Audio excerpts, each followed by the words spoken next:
Olha, a liberdade provisória concedida a Divânio Natal Gonçalves, réu por associação criminosa e incitação ao crime nos atos de 8 de janeiro, foi determinada pelo ministro Alexandre de Moraes após a constatação de erro judicial.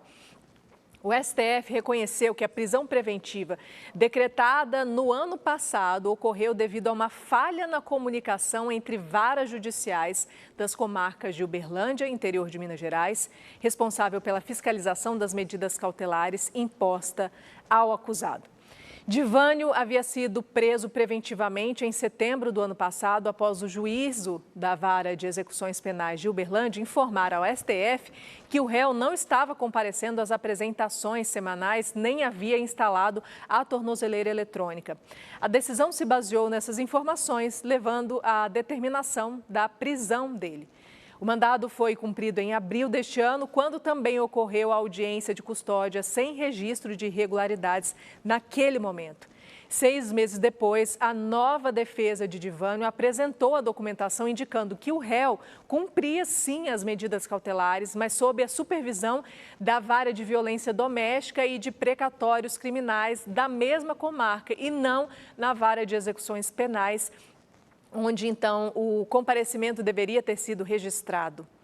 Segundo os advogados, o réu, então, o Divânio, assinava a presença semanalmente no fórum local, ainda sem que receber o comprovante do servidor responsável. Ele não recebia, então, o comprovante de que estava assinando aquilo ali.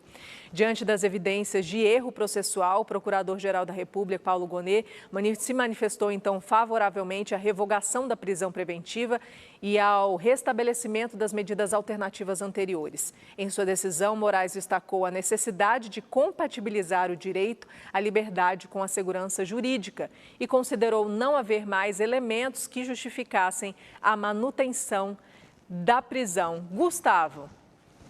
Doutor Gustavo. Gustavo, só. A gente percebe que foi da uma outra vez a gente estava conversando a respeito desse assunto aqui, que uma falha, talvez pequena para alguns, pode prejudicar a vida inteira de alguém, né? Exatamente, né? Esse homem, ele perdeu 6 meses da liberdade dele, né, Mariana? Isso não é pouca coisa. Nesse caso em específico, ainda bem que a Justiça reconheceu isso. Se a gente pensar pelo tempo, houve uma falha, inclusive, da defesa dele, tanto que houve uma substituição, porque ela poderia ter feito isso de pronto, recolhido esses documentos, informado no processo. E aí agora vai caber um pedido de indenização, né, pelo tempo que ele perdeu. Vamos ver também qual vai ser o quantum a ser fixado nessa indenização. Os tribunais tendem a fazer um cálculo que eu acho que é muito equivocado, que é fixar um valor que não vai provocar o que eles chamam de enriquecimento sem causa. Na minha opinião, isso gera uma distorção nas decisões judiciais, porque se você é rico, você recebe indenização maior. Se você é pobre, você recebe indenização menor.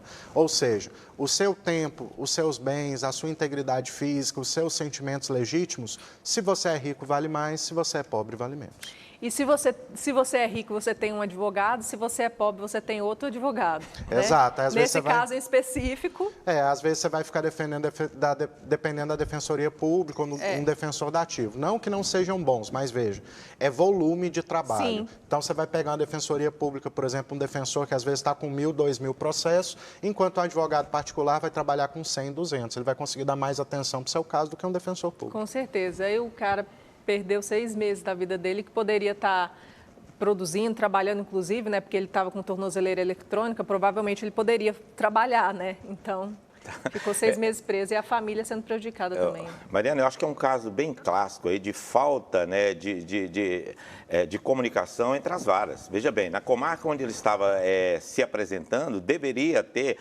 colocado também na vara de custódia, porque a vara de custódia seria responsável. Pois ele estava de violência doméstica e precatórios, e não tem nada a ver. Ele se apresentou por espontânea vontade, depois da decisão. Então, foi um erro muito clássico de comunicação. Agora, é por isso, Mariana, que a gente olha essa questão do próprio Felipe Martins, da questão do documento falso, né, que foi colocado como prova num processo para que ele pudesse ir a julgamento. A gente vê também aquela questão daquelas pessoas que estavam no 8 de janeiro, que não quebraram nada e que estão sendo julgadas e estão sendo punidas. Então, por isso que a gente pensa e acha que a anistia seria o melhor caminho. Por quê? Porque não é por causa daquelas pessoas que quebraram, que violaram muitas coisas dentro do Congresso, que as pessoas que não fizeram nada têm que ser punidas. Então, por isso que a anistia ampla e restrita seria necessária para dar uma pacificação e resolver a injustiça com aquelas pessoas que só entraram ali por um motivo ou outro sem quebrar nada.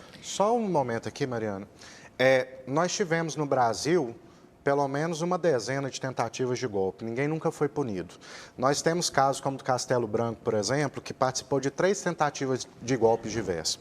Então, a anistia ampla, geral e restrita não pacifica o país. A anistia ampla, geral e restrita faz com que as pessoas tentem novamente dar golpe. E isso precisa ficar claro para a população, porque é isso que a história do Brasil demonstra. O que acredito é que, a partir de agora, e com o passar do tempo, muitas questões relacionadas a pessoas que são realmente inocentes, né, em tudo isso, pode vir à tona, né? Pessoas que não estavam lá e aí talvez consigam um advogado e o tempo é que vai fazer, mas aí já se passaram mais de 2 anos, gente está presa, gente sendo prejudicada, gente que morreu na cadeia, infelizmente.